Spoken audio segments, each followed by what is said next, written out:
कांग्रेस के सामाजिक न्याय वाले विचार का। प्रधानमंत्री नरेंद्र मोदी ने जो विश्लेषण किया, पहले आप वो देखिएगा।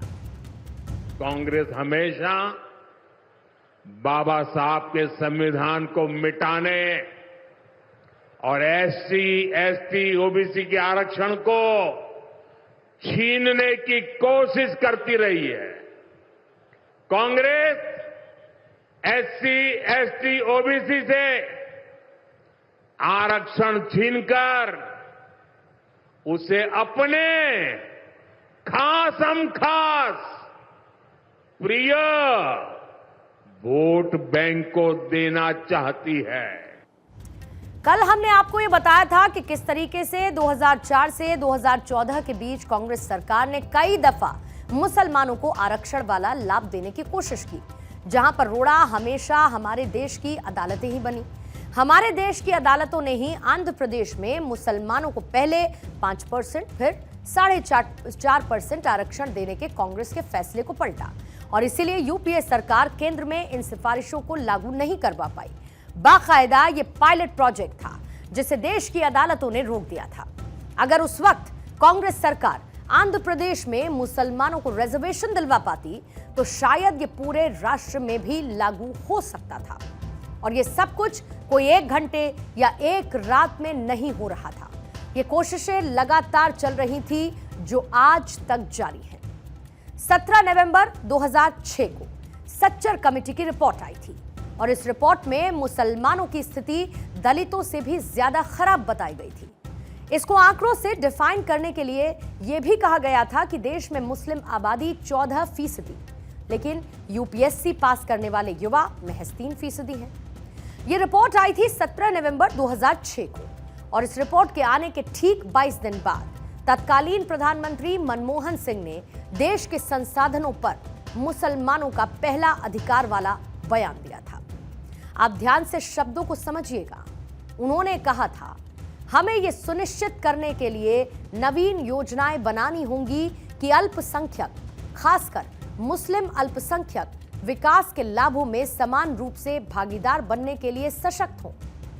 संसाधनों पर पहला दावा उनका होना चाहिए।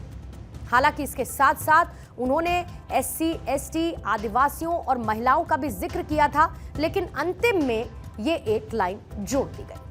अब फ्लैशबैक से करंट सिनेरियो पर लौटते हैं।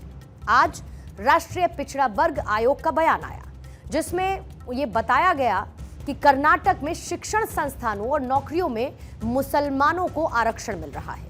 आयोग ने प्रेस रिलीज जारी कर बताया कि कर्नाटक में मुस्लिमों की सभी जातियों और समुदायों को सरकारी नौकरियों और शिक्षण संस्थानों में आरक्षण दिया जा रहा है।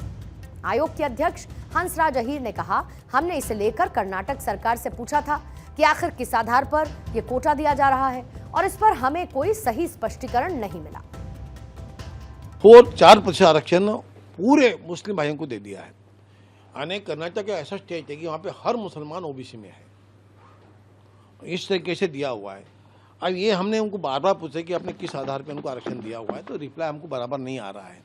हमने पिछले साल से हम प्रयास कर रहे हैं कि हमें तरीके जवाब दो। आखिर में हमने अभी जनवरी में भी चिट्ठी लिखी थी इस सवाल में, जवाब नहीं आया। फिर फरवरी में हमने उनको कॉल किया तो वहाँ के अधिकारी आए, उन्होंने लिख कर लाया नहीं था। इस मामले को लेकर जो प्रेस रिलीज जारी की गई उसमें यह बताया गया कि कर्नाटक सरकार अपने यहां मुसलमानों को ओबीसी में कोटा दे रही है, यानी ओबीसी के लिए जो कोटा बनाया गया उसमें मुसलमानों को भी शामिल किया जा रहा है। आप इस प्रेस रिलीज में बताए गए डेटा को जरा देखिए, जिसमें यह कहा गया कि कर्नाटक में 32% ओबीसी आरक्षण है और इसे 5 कैटेगरी जिसमें 1, 2A, 2B, 3A और 3B में बांटा गया। कैटेगरी 1 में सबसे पहले बात करती हूं, जिसमें 391 जातियां और उपजातियां हैं, जिसमें मुसलमानों की भी 17 जातियां हैं। इस कैटेगरी में 4% आरक्षण मिलता है।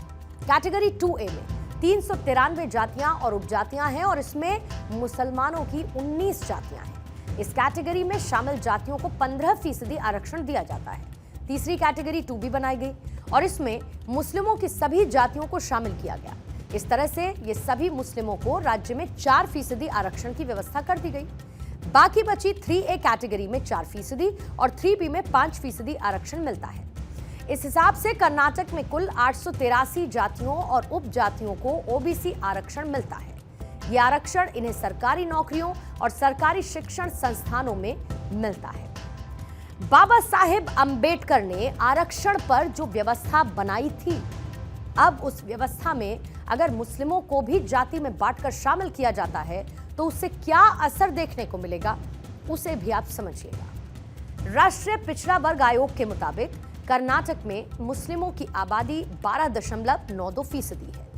30 मार्च 2002 को कर्नाटक की तत्कालीन कांग्रेस सरकार ने एक आदेश जारी किया था जिसके तहत मुस्लिमों के लिए ओबीसी कोटे में आरक्षण की व्यवस्था की गई थी। कर्नाटक सरकार ने कैटेगरी 1 में 17 और कैटेगरी 2A में 19 मुस्लिम जातियों को शामिल कर उन्हें अदर बैकवर्ड क्लास माना। अब बाकी मुस्लिम जातियों को एक नई कैटेगरी यानी कि 2B बनाकर उसमें शामिल कर दिया गया। सभी मुस्लिमों को ओबीसी के लिए निर्धारित 32% कोटे से ही आरक्षण दिया जा रहा है, यानी कि लिमिट 32% की है, लेकिन उसका लाभ पाने वालों की संख्या इसकी वजह से ज्यादा बढ़ गई। इतना ही नहीं, पिछड़ा वर्ग आयोग का दावा यह है कि स्थानीय निकाय चुनावों में कैटेगरी को नहीं बांटा गया। इसमें सभी मुस्लिमों को निकाय चुनावों में ओबीसी के लिए आरक्षित 32% सीटों पर चुनाव लड़ने की पूरी आजादी है। इसके अलावा आरक्षण की व्यवस्था सरकारी नौकरियों और शैक्षिक संस्थानों में लागू है। हंसराज अहीर ने यह बताया कि कर्नाटक सरकार की ओर से जानकारी दी गई कि सरकारी कॉलेजेस में पीजे की कुल 930 सीटें हैं, जिनमें से 150 सीटें ओबीसी कोटे से मुस्लिमों को दी गई। उन्होंने कहा कि कायदे से मुस्लिमों को 4% सीटें दी जानी चाहिए थी, लेकिन ये 16% से ज्यादा है। यानी कि अब आप बहुत सारी चीजों को क्लब करके देखिए, उसको क्लब करके समझते हैं तो कांग्रेस पार्टी की मंशा पर निसंदेह एक शक पैदा होता है। यानी कि पहले राहुल गांधी का सामाजिक क्रांति वाला नारा और उसके बाद इतिहास में छिपी कांग्रेस की कोशिशें बताती हैं कि इस पर जितना जल्दी हो सके कांग्रेस को अपना रुख, अपना स्टैंड क्लियर करना चाहिए।